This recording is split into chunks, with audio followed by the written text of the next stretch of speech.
Welcome to Maryville Connects. I'm Sister Catherine Ryan. I serve as the Executive Director of Maryville Academy, and this evening we're going to talk about a resource for families called Crisis Nurseries. Our guest is Fred Smith. Fred, welcome. Thank you, Sister Kathy, for having me. My name is Fred Smith. I'm the Administrator of Behavioral Health Services for Maryville Academy. So first, let's just say a few words about a crisis nursery in case some of our viewers are saying, well, what's that? What does that happen? So there is a Crisis Nursery Coalition here in Illinois. It's a coalition of the 7 crisis nurseries that are currently in operation in Illinois. And I'm going to just share from their website, and then we'll talk about where those 7 are. And then the rest of our program, we're going to talk about specifically the one that's here in Cook County. It serves Cook and Lake County, actually. And Fred, who oversees this for Maryville, will be able to talk about the kinds of resources available for children and for families. So Crisis Nursery, actually the term is formed from the Crisis Nursery Congressional Act of 1986. And this purpose was to provide holistic prevention and intervention services for families with young children. So we're going to be talking about families with children birth to about 6 years of age, to help the families who are in crisis or if there's a high risk of abuse or neglect. And usually the goals of a crisis nursery program are to reduce parental stress, to improve parenting skills, and of course to reduce the risk of child maltreatment. So here we are, we're having this conversation this evening, and we're at Christmas time. And it's a wonderful time for families and especially for children, a time of joy and hope. But at the same time, for many families, parents and caregivers, this can be a time of immense amounts of stress for so many reasons that you know so well. What we want to do is offer this program at this time to say, here is a resource to help with some of that stress, to help reduce that stress and support your family during this difficult time. So we have the Maryville Crisis Nursery, which Fred is about to talk about. And in case you have family or friends in other parts of the state, there are 6 more crisis nurseries. There is a crisis nursery in Rockford. There is one in Effingham, one in Peoria, one in Urbana, one in Springfield, and one in Bloomington. I got that right? Correct, yes. And in 1996, the crisis nurseries of Illinois decided that they were going to link together all 7, at that time there were 6, now 7, and work with each other to promote the services of crisis nurseries and to learn from one another what particular services most help families. So first I want you to know that there are crisis nurseries in Illinois. I want you to know that there are these different locations, and you can reach out to them by going to their website for the Crisis Nursery Coalition of Illinois, the nice website which shows the location of each of the 7. Now, what I'd like to do today is ask Fred to talk specifically about a crisis nursery, and actually, it's not only a crisis nursery, but family advocacy services as well. And then we'll talk a little bit about the impact of crisis nurseries later in the program. So, Fred, welcome again. Thank you, Sister Kathy. And please tell us where is the crisis nursery that's in Cook County, and what happens there? The Crisis Nursery in Cook County is located in the Donning community on the northwest side of Chicago at 6650 West Irving Park.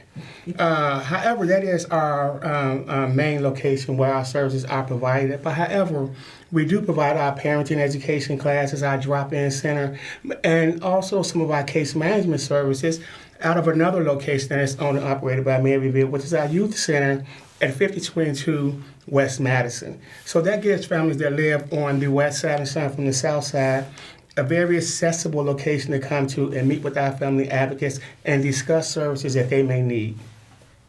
And let's break it, if we can, into the different kinds of services so families will know. Okay. First of all, they get in touch with you. You have a helpline. Yes. Would you like to talk about the helpline?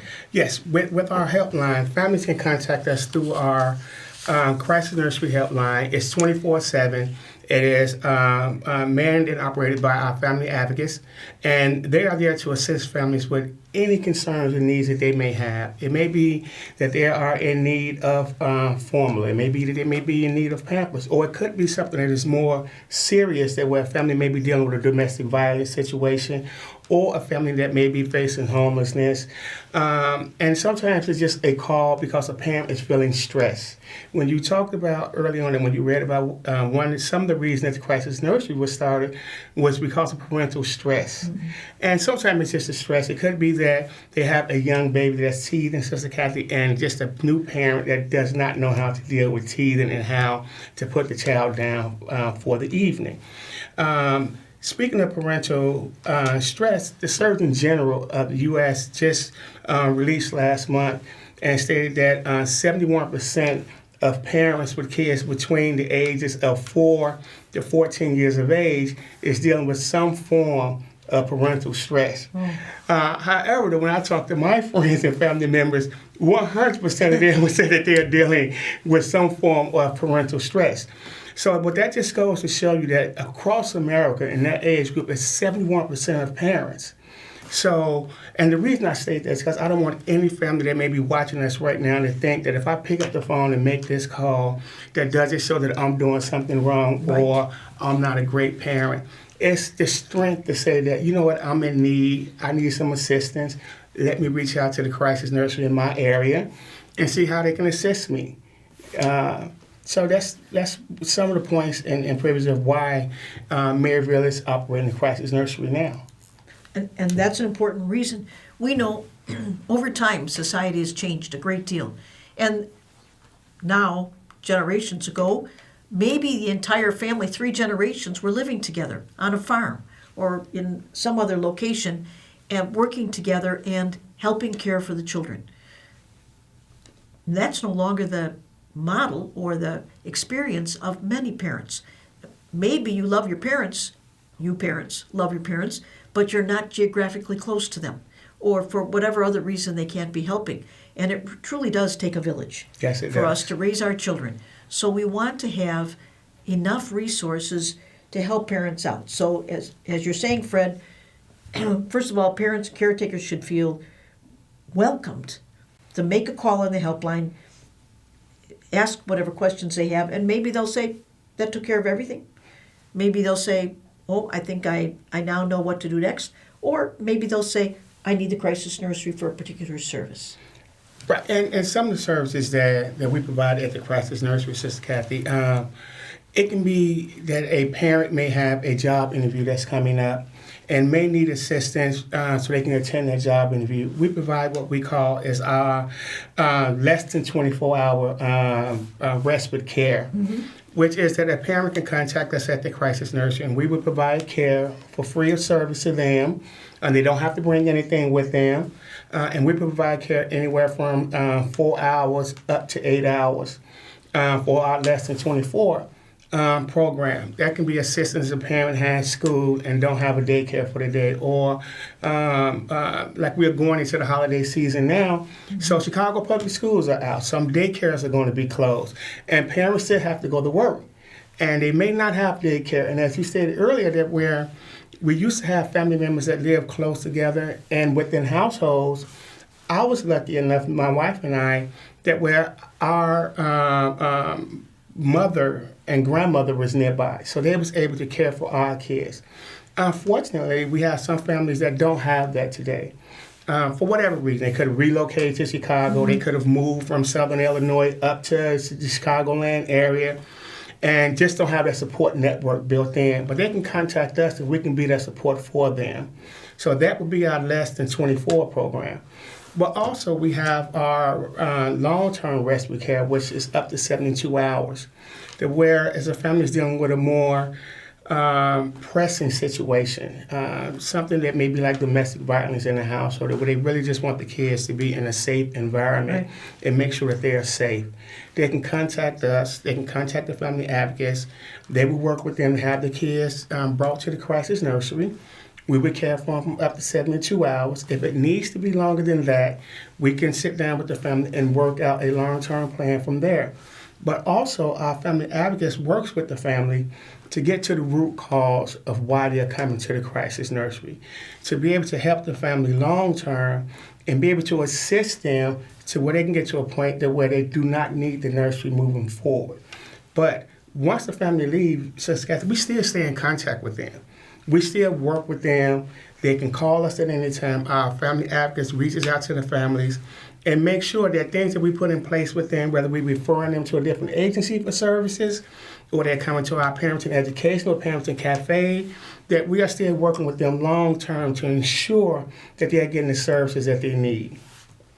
So now you've been telling us about another element. So if we talk about the different service lines, Yes. and you mentioned about the helpline, and now you're telling us about the parent support here, and a parent can say, I need this job interview. You use that example, Fred. Okay. And so they say, can you care for my child? Now, what does that parent have to do? Does that parent bring the child in? Is the parent interviewed? What happens? Generally, when they make that phone call and say that they need the type of services that they need, our family advocates walk them through what the intake process will look like. Some paperwork we can email over to them. They can start that application, that intake paperwork before they come to us, or they can wait till they actually get to the facility. And the family advocate will sit down with them and go through each form with them, explain to them what they are signing and the reason it's being signed. And we are taking from there and provide care for the kids. And like you just said, if a family needs to go, someone in the family needs to go on a job interview, we are there and we provide the care for the kids. That's part of our Less Than 24 program to help families get to the next step in life that they want to be at. And during the time the child's in the crisis nursery, the parent remains the guardian of the child. Is that right? Absolutely. Absolutely. We are not in the business or in the process of trying to take guardianship of any child that comes to the crisis nursery. The parent and or guardian is the parent. We are just there to assist them through their time of need. Our main focus is to assist them so a child doesn't come into DCFS contact or have DCFS contact. That is the main focus of the crisis nursery, is to prevent a crisis from happening. You know, crisis is in our name. But first and foremost, I want the audience to understand that you do not have to be in what most people would consider a crisis to contact us. We are there to prevent a crisis from happening on the front end and assist the families in those times.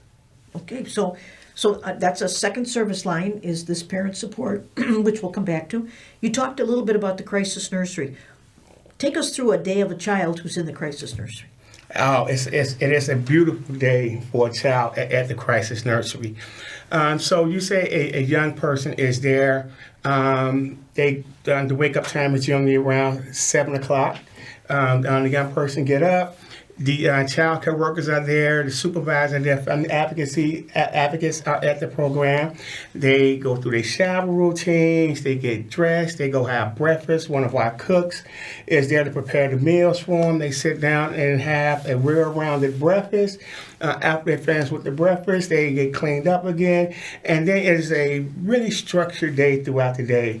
And what I mean by structure is that they have playtime, they have some educational and book reading time, and then it's scheduled breaks and naps, of course, because the younger ones, they need naps. Sometimes us older folks need naps as well. Right. And then once they get up, we have different activities that's scheduled. There's playtime that's scheduled. It is time where they really learn how to socialize with each other. Which is really important, is that for our young kids to understand how to socialize with each other, how to share and play games with each other. Then they go into lunchtime, then they wash up and things like that. Then there's other activities scheduled throughout the day. And for those young kids who are there for less than 24 with us, it's a scheduled time where parents start to come in, and then we start to have some discharges and things like that. And for the ones who are spending overnight with us, we have some movie times for them. We have book reading time where some of the child care workers and other staff will come in and read to the kids before bedtime. Then it's bathing, and then it's bedtime. So let me pick up, excuse me, Fred, on one of the many things you just said, which was about reading, book reading. And obviously, if the children are able, the older children, that is maybe 5, 6, and they can read parts of a book, Yes. they would be reading. Correct. Right? Yes. And otherwise, who's reading to them? The staff is reading to them. Our child care workers. One of the models at the Crisis Nursery that all of us, regardless of what your title is, we all are there to assist with the kids. And any of us would come in and sit down and just read to a child. We all understand that reading is so important. Right. You know, we hear the term that reading is fundamental. But if you don't read to a child and get a child engaged in reading, it becomes harder for them as they start to get older. So we like to really engage our kids at a really young age of reading and hearing story time and things like that. And one of the things that we have incorporated at the Crisis Nursery, that every child that comes to the nursery leaves us with a book. And I just want to emphasize that too, Fred, because we want to make it clear that literacy is a very important part of this program for our children. That can sound like something academic or difficult. It's just what you said, Fred, that the child has an adult reading to him or her, or if the child's able, the child's reading, but that showing the importance to the child of reading, getting a chance to comprehend what that story's about. We know that that's helping build a foundation for the child as he or she continues and goes to school.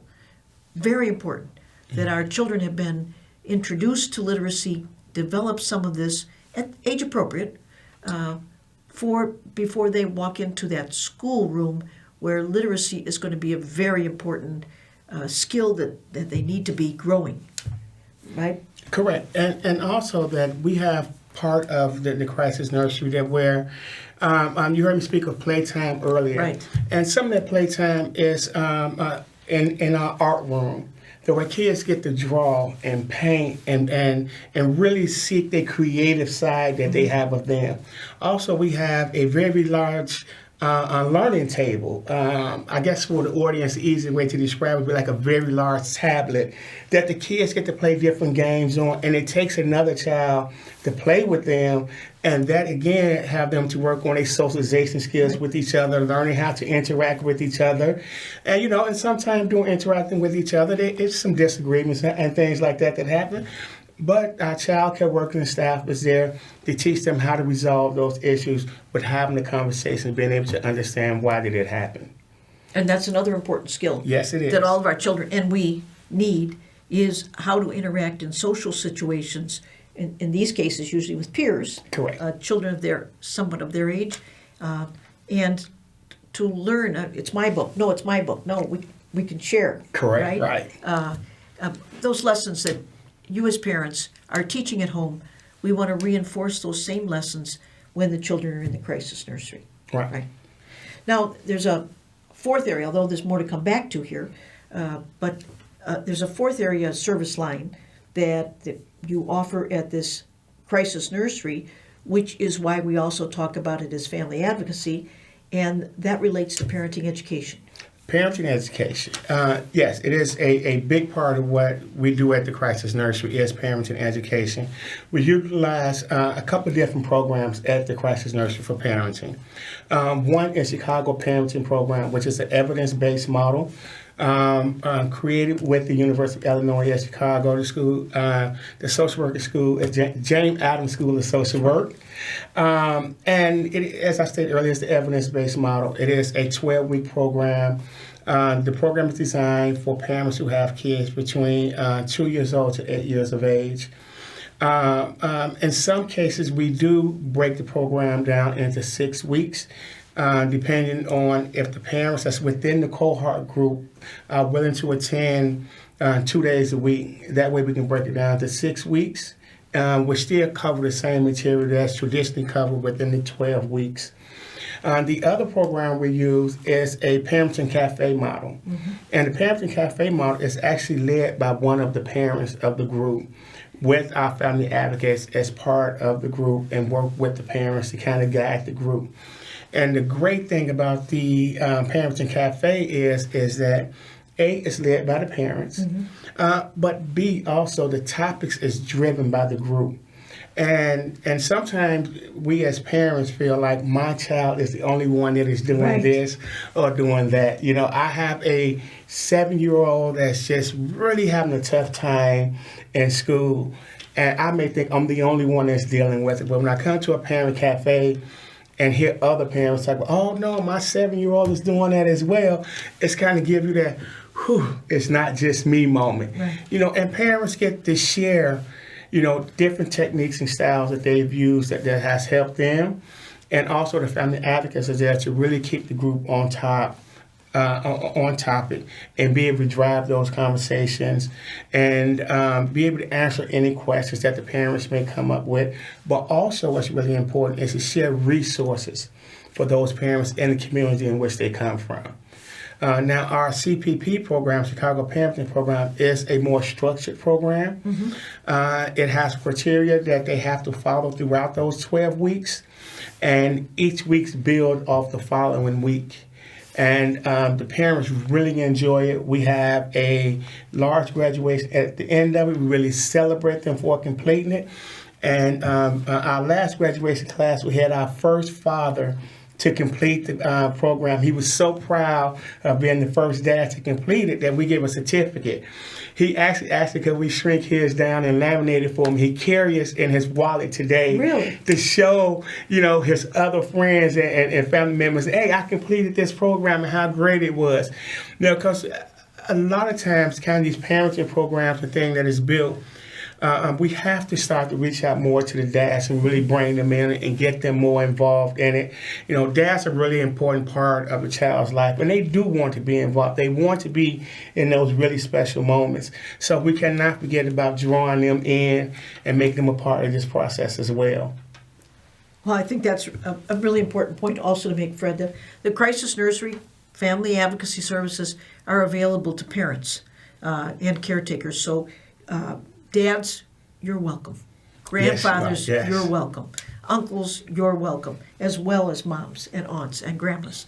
What we want to do is, if you will, provide a resource to those of you who are carrying out this wonderful ministry of raising our children. You are the ones who are pivotal in the lives of our children, and we want to be supportive. And those are some of the kinds of things you talked about, Fred. I know that another topic that sometimes you're discussing with parents are low-cost ways to family trips or things that you can do. For example, packing a lunch and going during the summer, packing a lunch and going to the beach, Yes. you know, along the lake, or some other items. Visiting Lincoln Park Zoo, which is free in the city of Chicago.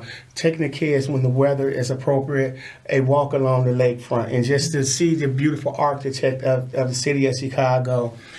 It is so many ways to have kids to be engaging without spending large sums of money. For instance, all of our museums have free days. And you can contact your local public library, and they can provide you with a list of dates and times that the museums are free. That's a great way to engage your kids and take them out on inexpensive activities that the kids will remember. Right. And you just mentioned libraries, a resource in every neighborhood that's available, no charge to be able to use it. And not only can you use it to support literacy, helping children take books and learn to read, or you read to them, but there are multimedia materials, there are computers there. Our libraries are amazing resources and low cost. That is, you're not paying to use them, so whatever it costs you to get there and come home, the library is another inexpensive resource, right? Yes, and if you stop by your public library, they have a list of different activities they have throughout the different months of the year. They have different themes each month. which is a great way to have kids to be engaging. But Sister Kathy, one thing I want to kind of go back to that we briefly talked about is the work that our family advocate does. Yes. Our family advocates are really a driving point of what we do at the Crisis Nursery. It ties families to so many services throughout their community in which they live in, whether it's for behavioral health services. It can be services that where a family may be in need of housing, they can connect them with housing advocates. It may be that a family may be in need of trying to figure out how to get reinstated with the SNAP program. They can assist them with that. It's so many different things of case management that our family advocacy does, that when a family contact us, that they can really walk them through so many things that they can assist their families with. Again, I really want to point out to our audience is that yes, we are the Crisis Nursery, but a family does not have to be in crisis to contact us. We do not have a list of criteria that a family has to meet to be eligible for our services. One of the things we pride ourselves on is not have a prescriptive intake process. And what I mean by that is that we want to remove all the barriers to prevent a family from receiving services. And all families are welcome to contact the Crisis Nursery at Maryville Academy. So we were talking about one particular crisis nursery, which is the one for Cook County, Lake County. Fred, thank you for reminding us Thank you, Sister Kathy. that we have a crisis nursery here. There are 6 more in the state, and you might be impressed to know on the website of the Crisis Nursery Coalition, they have some statistics about impact from the year fiscal year 2022. That's not so far away, not so long ago. And during that time, crisis nurseries, just as Fred talked about the helpline in Cook County, the crisis nurseries across the state of Illinois, the 7, received over 5,000 phone calls for assistance. So parents should not feel alone. Others are reaching out for the same kind of assistance. They gave services of over 76,000 hours during that year. And they also helped, as you were mentioning, Fred, with some of these services like diapers, a major supply that's needed, clothing for children that was given out to families in need, over $356,000 worth of diapers and items, sanitary items for wipes and clothing for the children, all to make an impact for the children. So, in summary, I think, Fred, I want to thank you for being here and for sharing with our parents and caregivers that there's a resource during this time which can be joyful, but it also can be stressful, or maybe during the year, some other time. It's 12 months of the year. Yes. 365 days a year. And it's 24 hours a day, 7 days a week. We are, we want to be a part of the village that we always speak about. It takes a village to raise a child. We are part of your village and we are here to assist you. So whenever you are in need or whenever you just want to have a conversation about how parenting is, please give us a call at Maryville Academy. So thank you, Fred. Thank you, Sister Kathy. And thank you to all of our families who are listening today, and I hope this has been helpful. We're here to support you in this wonderful ministry of raising our children.